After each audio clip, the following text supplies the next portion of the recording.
Yeah, because for those of us who go up in the woods a lot, you see the difference right there on the ground. There's some of it's good for moose, some of it's good for deer, and no plan is going to change that because the habitat is what it is. Right. Yeah. And on the other hand, it looks like turkeys can go anywhere they want. It seems like it. They certainly go more places than we ever would have imagined.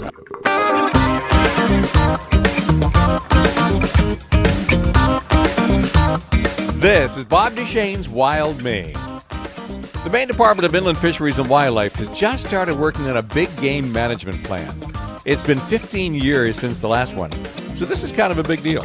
IFW Special Projects biologist Nate Webb is at the forefront of this planning process.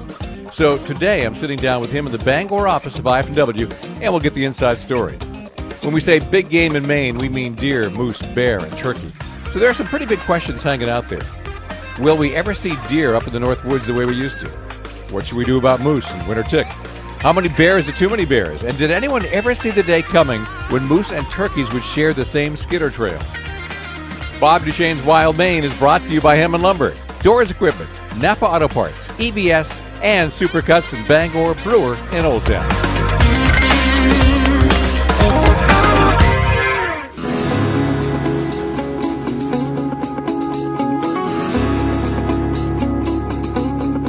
Don't be surprised if you get a call some evening soon asking you about management of Maine's big game animals. It's okay, that call will be for real. And this is a different way of starting to think about the big game management plan that only gets updated about every 15 years. I don't know exactly what they'll be asking, but so much of animal management has to do with people management. We want lots of deer to hunt, but not so many that no backyard garden is safe. It's generally a pleasure to see deer, but what are your odds of hitting one on the interstate? How concerned are you about that? How many times does a bear have to tear down your bird feeder before you wish we had fewer bears? Would you rather go moose watching or moose hunting? Both are big parts of the rural economy. And how do you balance the harvest so that everybody's happy?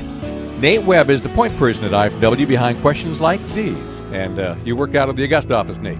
I do. I work out of the Augusta office. My responsibilities are really statewide, so I do spend quite a bit of time in our Bangor office as well as some time in our regional offices as well, but I'm based in Augusta. Mm-hmm. And we're doing this in the Bangor office, so it's convenient to both of us today. That's right. Big game management plan. I saw George Smith write about this in a blog in the Bangor Daily News, and I said, whoops, here's another memo I missed. This is something the department does on a recurring basis, I guess. That's right. So historically, our department has updated our big game management plans, and those species being moose, deer, bear, and turkey every 15 years. We've been doing that since about 1968. Mm-hmm. We first started comprehensive wildlife management planning for those species, as well as some of our other game species and some of our endangered and threatened species as well. And so the last management plans for those four species were developed in the year 2000, and so we're right at the end of the 15-year period, and just looking at updating those plans going into 2016. In hindsight, does it make sense to do it as rare as once every 15 years? Well, that's actually one of the things we've talked about during the past few months, and for some aspects of wildlife management, in fact, a longer time frame would work better. So for things like managing habitat, it takes a number of years to really see an impact in things like habitat. But for other issues, certainly a shorter time scale may work better. So one of the things we've been talking about with this process is the potential to have both shorter term as well as longer term objectives for different aspects of management of those species. Do you think it would surprise everyone to realize IFW does so much planning? You know, we actually do arguably less than we used to. We used to have essentially a whole planning section in our Augusta office, and they worked both on wildlife as well as on fisheries. And we used to do these plans, you know, for many, many species, for songbird species, for a number of the non-game bird species. And We've actually moved away from that. There's a new comprehensive wildlife action plan, which many folks may have heard of, and that really covers the majority of our non-game wildlife species are really under that wildlife action plan umbrella. But we still need these more comprehensive, detailed management plans for some of our key game species, like our big game in particular. Certainly for the non-game species, you have to manage those on almost a habitat basis. Because there's no hunting pressure on those, whereas the big game species, you get a whole dynamic there that doesn't exist for the non-game. Right. So with big game, there's hunting, obviously. There's also, in many cases, more potential for conflict. There's the risk of vehicle collisions with large animals like moose and deer. and there's certainly very intense interest by the hunting community as well. So there's just more, arguably more involved with the management of some of our big game as opposed to some of the non-game species. That being said, we certainly have very comprehensive, detailed management or conservation plans for many non-game species as well, such as New England cottontail or the bald eagle, which is one many people are familiar with that's been very successful. Mm-hmm. What's new about this particular study? Do you change how you do it every 15 years? Or We do. We update continually. We make adjustments based on what we've learned with the last planning process. This time we're actually making quite a few changes. One of the biggest ones, and I think the one we're most excited about, is this time we've actually contracted with a professional public survey company from Virginia to do scientific public surveys on each of the 4 big game species and their management. And that's something we've never done before. In the past, we've always convened what we call working groups to give us input into the management of each of the species. And those groups were usually 15 to 20 or 25 people. And we really relied on them to provide us with the diversity of perspectives that people in Maine had towards each of the species and their management. And so this time we're really going to do a much more broad-scale, comprehensive, scientific public survey to really understand what Mainers think about these species and what our priorities should be moving forward with them for the next 15 years. Has that study already started happening? It's just starting. We're actually working with the company on the questions right now, and so the survey hasn't happened yet, but that's coming in the next few months. So what have we learned from previous experiences with doing studies? And when you study something and then try to project out the results 15 years later, do you go back and say, whoops, well, I guess we messed that up? Right. Well, certainly that happens. There's things that, first of all, that we don't anticipate or can't anticipate. So, a good example is 2 referendums on bear hunting methods in a 10-year period. And saw that coming. And that's something we never could have foreseen, even one of those happening. So that certainly impacted how we manage bears and our ability to do that. Some other things, we do have a pretty good feel for how things may play out, but we may not have all the information we need to achieve what the public actually wants. So, a good example might be with deer management, where in our previous deer management plan, the public told us pretty strongly that they would like to see more deer in northern Maine, and we hear a lot about that, about the low deer numbers in that part of the state. But it's been very challenging for us to actually achieve those goals because we don't own the habitat. We don't control what private landowners do with deer habitat, and that's really what's limiting deer in northern Maine. So we've definitely learned that there's some things that even though it may be clear what the public wants, we may not always have the tools to actually achieve that. And so those are the types of issues we need to have more of a conversation with the public on, so they understand what our limitations are. Yeah, really, there's a lot of things we all like. Doesn't mean we're going to get them. Exactly. I'd like to be 20 pounds lighter. It doesn't seem to be happening. Right. So management is tricky no matter what, because nature's complex. Every decision is not necessarily a decision made in a vacuum. There's interactions between the species, interactions with the habitat. It's all complex. So every decision is a trade-off. Absolutely.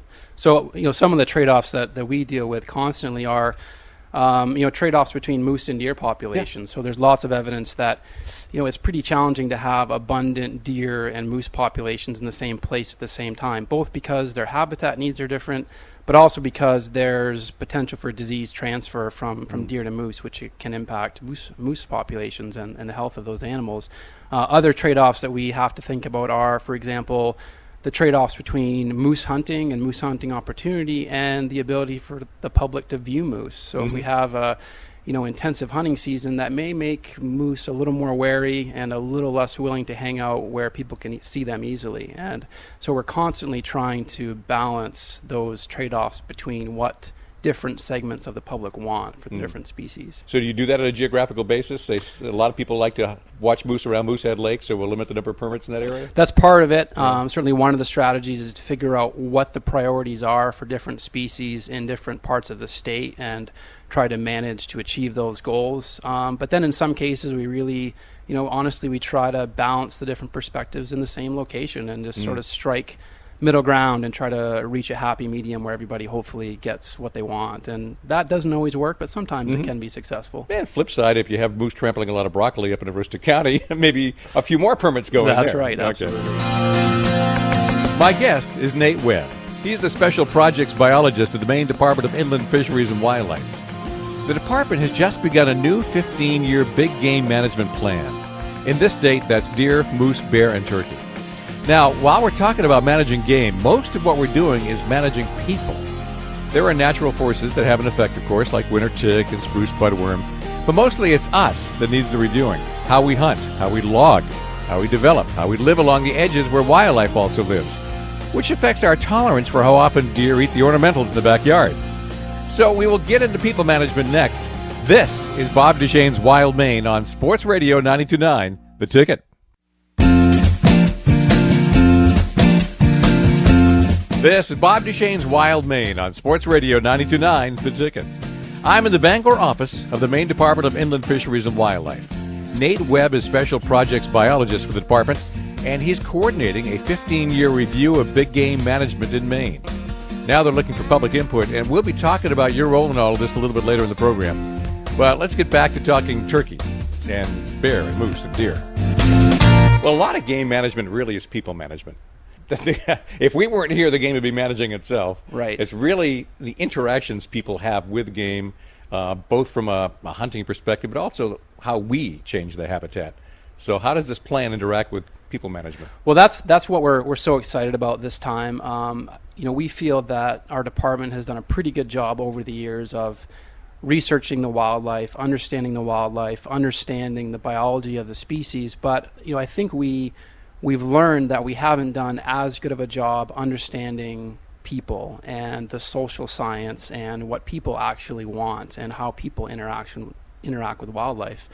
And like you said, that's a huge part of managing wildlife. Many things that we do to try to achieve particular wildlife management goals actually revolve around managing people and how people behave and how they hunt or how they interact with wildlife. So in order to be successful at that, we really need to interact with the public and understand what they want and why they want certain things for wildlife and for these species. And so that's what we're hoping the public surveys and some other things that we're working on to try to have more two-way communication with the public will help us achieve. A lot of it's managing people's expectations, too. It is. It's certainly a challenge for us to make sure that the public understands that we can't have everything everywhere all the time, and to give people realistic scenarios for them to choose between. And so would they prefer to have a higher moose population in a certain area if it meant a lower deer population, or vice versa? And the same goes for the other big game species and for all wildlife species. And it doesn't really matter what choices you make or how it works out on the planet. People are going to blame you anyway. Well, we do get some of that. But, certainly I think most of the feedback we get is very constructive, and we're looking forward to having more of that type of interaction moving forward. We have the obvious challenge that almost all the management of public wildlife happens on private land. Right, and it is one of our biggest challenges, and we're not unique in the country in that regard, but certainly in terms of the percent of the state that's private land, Maine is one of the highest, and certainly we're very different from many of the western states where it's the opposite, and the majority of the wildlife habitat is actually on public land. So we need to really culture a positive working relationship with landowners in order to be successful at managing wildlife for what the general public wants. And the hunting community as well needs to understand that the landowners are providing a very important, absolutely critical service by providing the wildlife habitat for the species they like to hunt. And the same goes for folks that just like to view wildlife. They should understand that it's private landowners that are giving them that opportunity. Yeah, maybe one of the big differences is that we in the East got developed and settled and a whole lot earlier than the West did. And I don't remember the exact stat, but it seems like Nevada's 80% federal land. Something like that. So, yeah, it's just enormous, whereas Absolutely. Here it's pretty much all private. And it's like that in the rest of New England, but the rest of New England doesn't have our forest and our game. Right. Yeah. So we do have a unique challenge that way. The problem is most of the game management is really about habitat.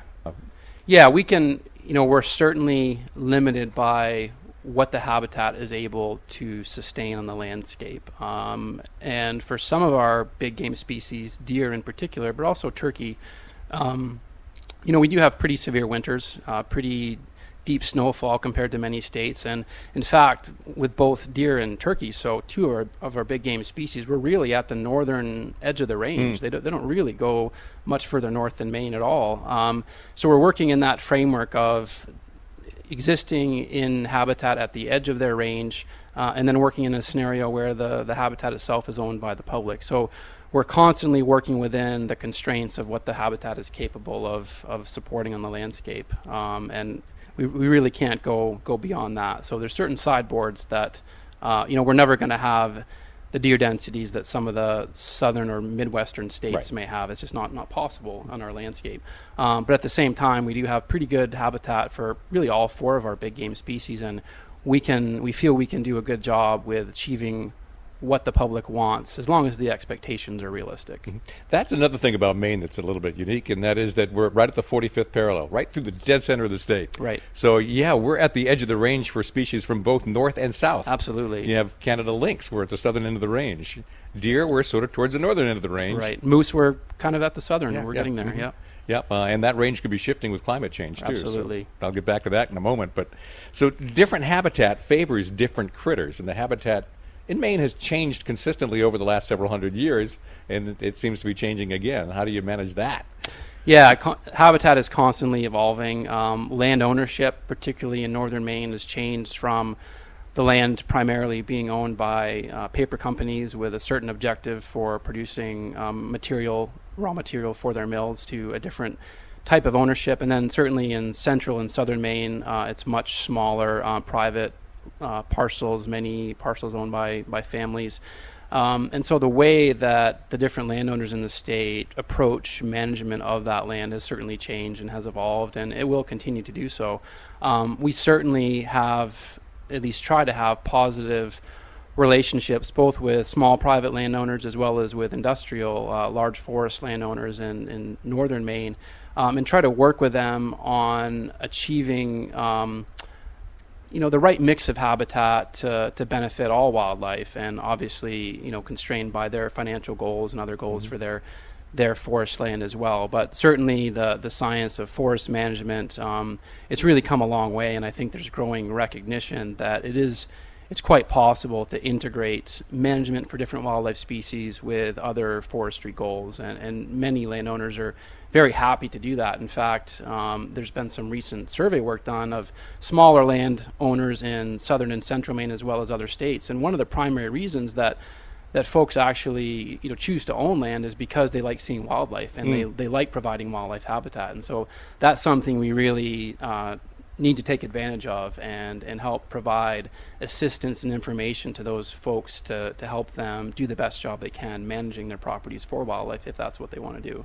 One of the challenges when it comes to managing the habitat is the connectivity between various places, and that has got to be just about impossible to manage or even to fully understand, and yet that's huge. Right. Certainly, road traffic and other utility lines and development, certainly all those things can reduce or impact connectivity. But another thing I think we've learned over time is that wildlife can be quite resilient, and many species are much more capable of living around people and in relatively close proximity to people and different types of development than I think we ever would have thought possible 50 or 100 years ago. So wildlife is constantly adapting and responding to changes in their habitat and to the landscape, and in most cases for many species they're able to do that remarkably well. Because those that didn't went extinct. Well, that's true. That's right. The ones who could do it did. Those are the ones that are left.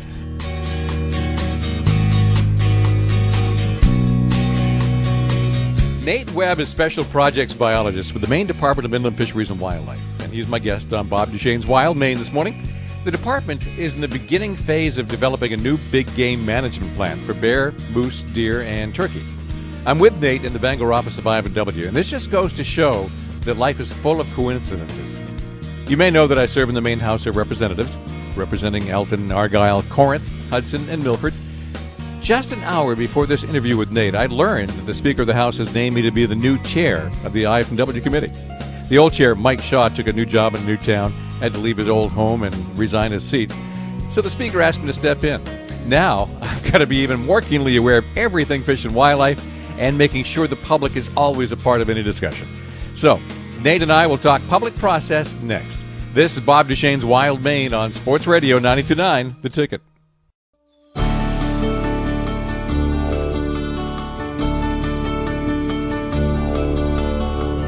This is Bob Duchesne's Wild Maine. Saturday mornings at 9, Sunday mornings at 8 on Sports Radio 92.9, The Ticket. I'm in the Bangor office of the Maine Department of Inland Fisheries and Wildlife. Nate Webb is my guest. He's Special Projects Biologist for Inland Fisheries and Wildlife. And we're talking about the big game management plan that gets updated every 15 years, and they've just started that update. So this is a public process. It always has been, but this is even more public than ever, it seems. Right. Yeah, so our intent historically was to try to assess public perspectives and get public input, but we really didn't take advantage of what's currently available in terms of human dimension science and social science, in terms of the ability and the methodology that exists now to do comprehensive scientific surveys. So we really relied on a group of sort of experts, vested stakeholders with interest in the issues to share their perspectives with us and to help us arrive at management plans for these species as well as other species that we've done planning for. And that worked pretty well, but we're confident that doing a truly randomized scientific survey of the whole public will give us an even more accurate perspective of what the public really wants. Mm-hmm.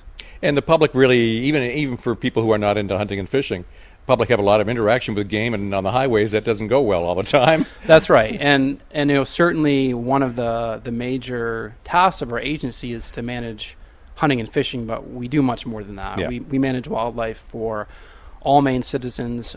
We manage wildlife to ensure public safety. We manage wildlife to limit the spread of disease. So we have many different, sometimes conflicting objectives for wildlife, and they're not all related to hunting and fishing. Certainly we use hunting as a management tool to help us achieve those other objectives for wildlife, but we really are trying to work on behalf of all Mainers.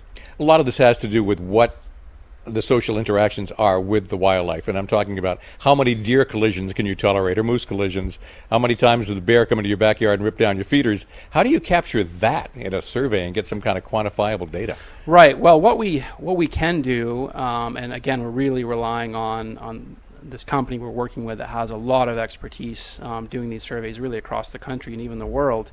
But we can ask people what their perspectives are on the importance of those issues. So, for example, what are the most important aspects of deer management to them? Is it the number of vehicle collisions? Is it the health of the deer herd? Is it the chance that they may get Lyme disease or their family may get Lyme disease? So we certainly can ask questions about how many vehicle collisions have you experienced personally, but what's arguably more important is how important is that to you in terms of how we manage deer in the state. And if we learn that it's more important that we manage the deer population to reduce damage on agricultural crops or to reduce the incidence or prevalence of Lyme disease, then we can work towards achieving that. And that may be look very differently than if we were trying to manage deer to reduce vehicle collisions exclusively. Right. The whole knock against the bear referenda is that the opponents wanted to change things despite the fact there is a public process. And they were accused, I think, by opponents and even by editorial writers that, hey, wait, we do set these goals by public process. Why don't you do that process? They push back and say we can't trust it. Right. Yeah, and that is certainly fresh in our minds, the referendum issue and the recent discussion and ongoing discussion over bear hunting methods. And our primary message during the last referendum last year was that if the public wants us to achieve the goals with the bear population that were set through a public process, through our planning, we need these hunting methods to do that. And if we don't have those methods, we can't achieve the goals that the public has set for us and told us they want us to achieve. So moving forward with this plan, we need to do a few different things regarding bears and bear management and hunting methods. We need to reassess the public's perspective towards the size of the bear population, the distribution of the bear population. Do they want to see an increase? Are they happy with current numbers? Would they be okay with the bear population expanding more into southern Maine? We haven't asked that in terms of a scientific survey before. So that'll be very interesting information. Once we have that, we can then start down the road of actually setting population objectives for bears in the state in terms of approximately how many bears do we want to have in the state and where. And that's going to indicate a certain harvest level by hunters that we would need to have in order to achieve those goals. And if previous history is any experience, most likely we're going to need those methods in order to do that. So we need to make sure through this process that the public understands that we can't achieve a stable bear population without achieving a certain level of harvest. In order to achieve that harvest, we need these tools to do that. And our target was 23,000. That's the last plan. We're up over 30,000. So we're not even hitting the targets that were set last time. Right. The harvest has actually been lower than our management plan called for. So it's going to be an interesting conversation about bear management in terms of where we go. Yeah, and when you look at what other states have done, if you take away some of those tools that people really don't like, you look at what other states did, and it's harvesting multiple bear by a single hunter. It's spring hunting. It's all and you may have to do it like Oregon does, where you have zones where there's a spring hunt and zones where there aren't. Right. All this management doesn't in any way reduce the hunting. In fact, it may increase it a lot. Right. And one thing that, and we talked about this quite a bit during the referendum as well, Maine already has a very long fall hunting season. Our license fee is already quite low. We don't limit bear permit sales, so those are sold over the counter to anybody that wants to go bear hunting can buy a bear permit and go hunting. So we actually have fairly limited options to increase the harvest if that's what we needed to do. So to lose those key methods that account for 90% of the harvest, it would be a challenging scenario. Well, yeah, it'd be up to some of our own wardens to go shoot a few extra. Yeah, and it's not pretty, but one of my favorite game wardens who's now retired said that a lot of people get into the business because they love wildlife, and she says most of the wildlife she ever encountered she had to shoot. Right. So it's not pretty out there if you take away some of the tools that are necessary for game management. That's right. Yeah. So it's an ethical and public discussion we'll all have again, I'm sure, in one form or another. Yep. How much do you have to manage public expectations? Because if you want more bear, it's going to mean more ripped-up bird feeders. Right, and that really comes into the line of questioning that we have and the way that we talk to people. And so if we ask a question, do you want the bear population to increase, we need to include as part of that question what the implications are for that choice. So, for example, we might ask something like, would you support an increase in the bear population if it meant that conflicts would increase or that the risk of damage to property would increase? Those are just some simple examples, but it's never as simple as asking, do you want there to be more of anything, because that will mean that there will be consequences, and we need to make sure that people understand what those consequences are when they're telling us what they want. It's really just an amusing happenstance from the referendum. I made the acquaintance of Theo Stein out in Colorado, who's a bear biologist there. And so now he's a Facebook friend. He's always posting what they have to do to bears in Colorado to keep them out of the people's homes. Right. And, he's posting not daily but weekly about the bear they had to take down because it had used up its 2 chances and they had to destroy it. And it's just commonplace out there in Colorado. Right. Changing types of doorknobs so that bears can't actually open doors and get in houses. Some towns have had to do that in Colorado. It's pretty funny, actually. The Maine Department of Inland Fisheries and Wildlife is just beginning the process of updating its 15-year Big Game Management Plan. My guest is Nate Webb, the Special Projects Biologist who was coordinating all of this. To me, it seems like a daunting challenge because you're managing particular game species when the state and even the planet are going through some pretty big changes and challenges. So how do you plan against a backdrop like that? Well, I'll ask next. This is Bob Duchesne's Wild Maine on Sports Radio 92.9, The Ticket.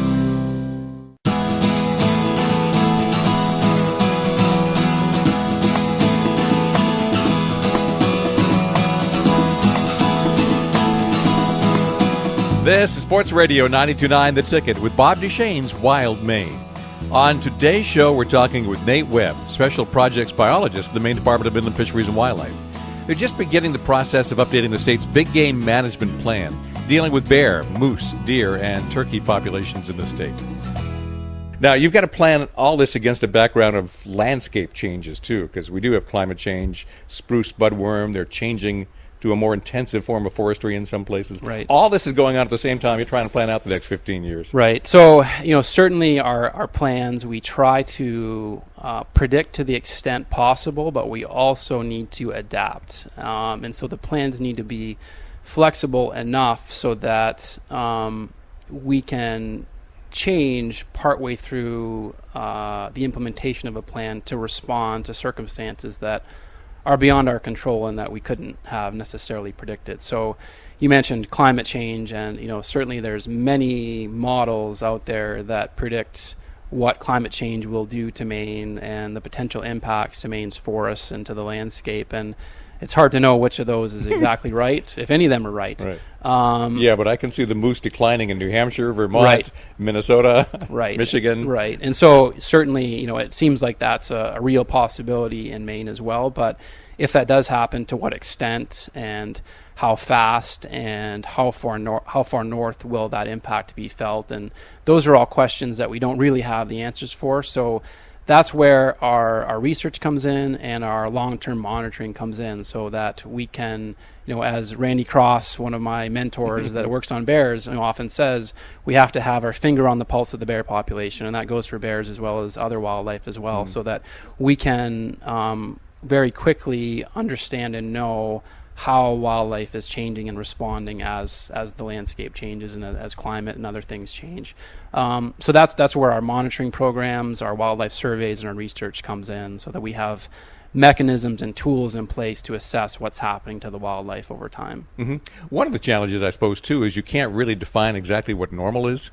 That's right. The only thing that's normal is everything changes. Yeah, exactly. And that's a constant. And we just need to do our best to keep track of what those changes are and respond accordingly. Yep, there are natural cycles, and spruce budworm is an obvious one. That's right. The whole forest can change in a dime in a fairly short period of time, and it's been doing that forever. So you can pick any window in time and say that was normal, but 20 years later, it's not normal. Right, and invariably, changes like that, they're good for some species, and they have negative impacts on others. So it's always a balance to decide how to respond to those situations. Do we embrace the change and really encourage the species that will do well in that new scenario, or do we try to fight what's happening with the landscape and sort of stick to our original goals? And that's something I think we need to be aware of all the time. Is it acceptable or possible even to just give up on some species, cottontails? That's I guess an ongoing debate in the world of conservation. And I don't think anybody would feel comfortable about giving up on a species, but at the same time, there may be situations where you're better off putting effort and financial resources into species that are a little bit better off and that you can maybe make a little bit more impact on. So more bang for your buck, essentially. But those aren't easy decisions. No. So it's, we tend to take those one at a time. So it appears that this is something different about this plan. You're actually managing all 4 game species, big game species, at once. Right. Historically, we would have a separate deer management plan, separate moose management plan, bear management plan, etc. This time, we're combining all 4 species into the same plan, into the same document. And certainly each species will have its own chapter within the plan.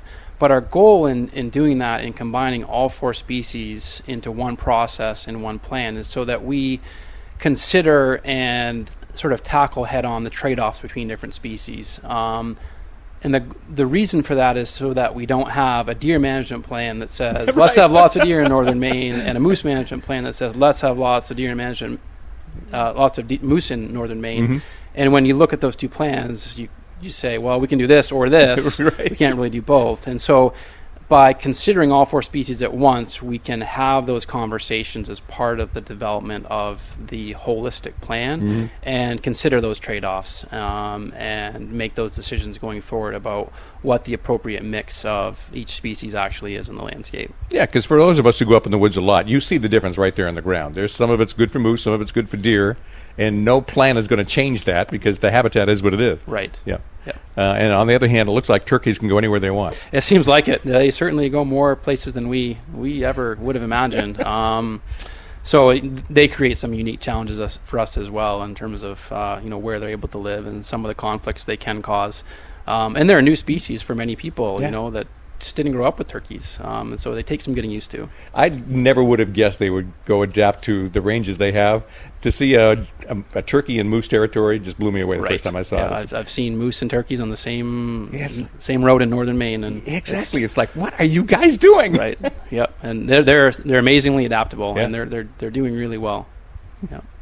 How do people get involved? I mean, there's a survey going on, but if somebody says, I want to give my own input to this, will there be hearings, opportunities to write? There will. So we have the public survey component, which we've talked quite a bit about. We're also going to have open public meetings across the state, and those haven't been scheduled yet, but we'll certainly announce those when those are happening and where, and those are open for the public to attend.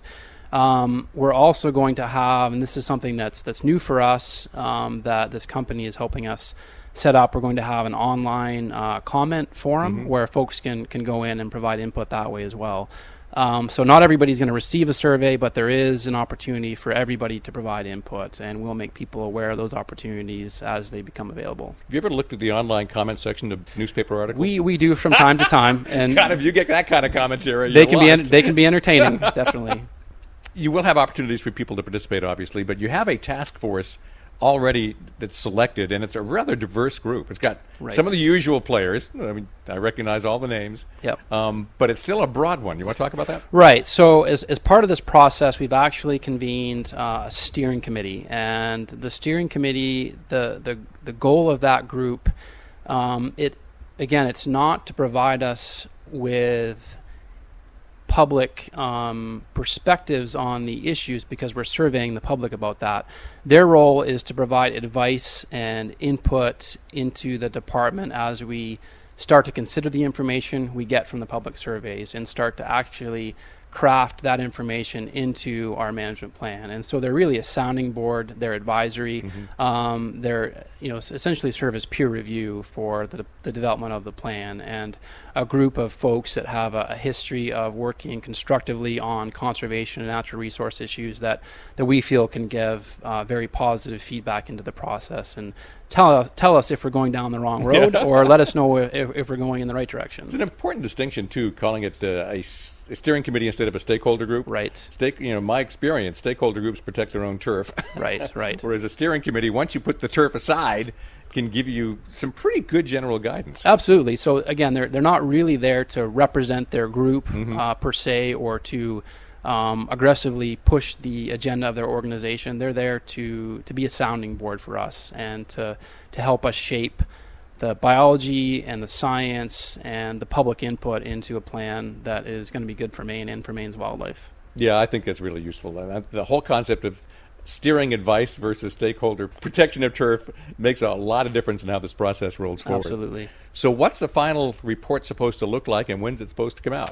Well, the timeline is it's not set in stone. We're going to take the time we need to do a good job. Our plan or our goal is to have the management plan finalized sometime next summer. If it takes a little more time than that, then we're okay with that. We'll take that time. If we pull it off a little bit sooner, that's great too. In terms of what it's going to look like, it's going to be a little different from our previous plans. Our historic plans were very detailed in terms of the biology and some of the background and historical information that were contained within each of the species plans. And we've kind of made the decision that although that information is useful, it's available in other places, and people don't necessarily need to know all that to understand how we're managing wildlife moving forward. So that we're trying to make the plans more user-friendly, more accessible to the public, and more responsive to what the public wants. So I think people will be happy with the new format. We've looked at a number of different states and how they've reformatted and reorganized their management plans for big game and other species, and kind of taken what we feel like are the best parts of each of those states and hopefully rolled into something that will work well for us. That sounds like another huge plus, taking that approach, because you can make a report that's just too dense to read. Right, and if you have 200 pages on deer management, not many people are probably going to read that. Some will, and we'll get a lot out of it. But besides, for the average, there's a paper user, somewhere that has 200 pages. You can go read that. That's right. That's right. And again, we get back to this is really about managing the trade-offs between various critters, habitat management, and people management. Right. Yeah. Well, congratulations and good luck with that. All right. Thank you. That's Nate Webb, Special Projects Biologist, who is leading the update of the Big Game Management Plan of the Maine Department of Inland Fisheries and Wildlife. Up next, the best thing to enjoy after a day of hunting is a safe return home. A few quick tips in a moment as Bob Duchesne's Wild Maine continues on Sports Radio 92.9, The Ticket.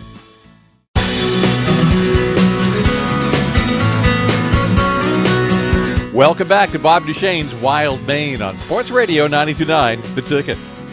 We've only got a few minutes left, but with so many hunters in the woods through the rest of the month, I thought it might be time to dust off a few lost hunter tips that we aired on this show 2 years ago. Kevin Adam is a game warden who often coordinates search and rescue, and I asked him what hunters should bring into the woods just in case they get lost. Well, obviously you want to structure what you bring to plan on being out there longer than you plan. Okay, so if you plan on being out there all day, you want to bring provisions that if something happened and you had to stay the night, that you would be prepared to do that. It doesn't take a lot to make a small safety pack. You can put in a space blanket, some matches. Obviously, you want to have some food and some water, just so you can get a fire going and keep yourself warm and be able to keep yourself alive at least 24 hours. Because in most cases, you're going to be able to figure out where you are in 24 hours, or we're going to be able to find you in 24 hours. The other biggest thing is, tell people where you're going, when you're going to be back, and stick to that plan. Okay. If you say, I'm going to go hunting off Road A, but then you get over there and you say, well, I'm going to go over to Road D instead, we're going to have a hard time finding you if all we have is, well, he said he's going to start at Road A, and this is where he usually starts at. I suppose the most obvious thing is park your car where it can be easily found. Yes. Yeah, okay. And even if you leave a note in the window to say, I went hunting, I plan on being back on this date at this time, that way if somebody stops by and sees your vehicle and sees the note, they'll know whether or not to call 911 or not. What's the one thing most people forget to bring but shouldn't? I think the other thing we're seeing a lot more GPSs in the woods. Yep. And those are great. You got to know how to use them. It's the same as, we used to tell everybody have a compass. But a lot of people forget to mark where they left their vehicle. Mm-hmm. That's always a good thing to mark. And that's a mini computer. And it runs off battery power. Mm-hmm. So if something were to go wrong with that, and that's your only means of getting out, you have one piece of equipment that if it fails, you're going to have problems. So you always want to have a backup. Here's a big one. If you're out lost in the woods, when should you stop trying to find your way out and just wait for help? When do you realize, hey, I'm too lost to get myself more lost? I usually tell people that, you want to take a good 20, 30 minutes, try to figure out where you are. But at some point, if you say, hey, I'm lost, find the most open space that you can that's dry and sit down, make a fire, and get ready. Mm-hmm.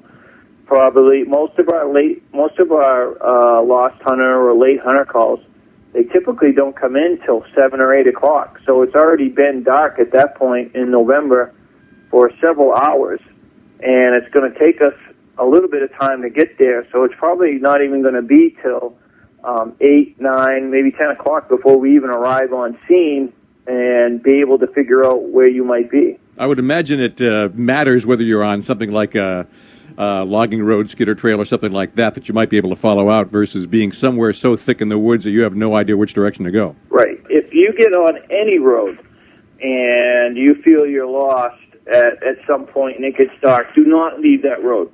I don't care if it's a skidder road in the middle of the woods or an old skidder road. Don't leave a road because those are travel aids, and we'll find those travel aids.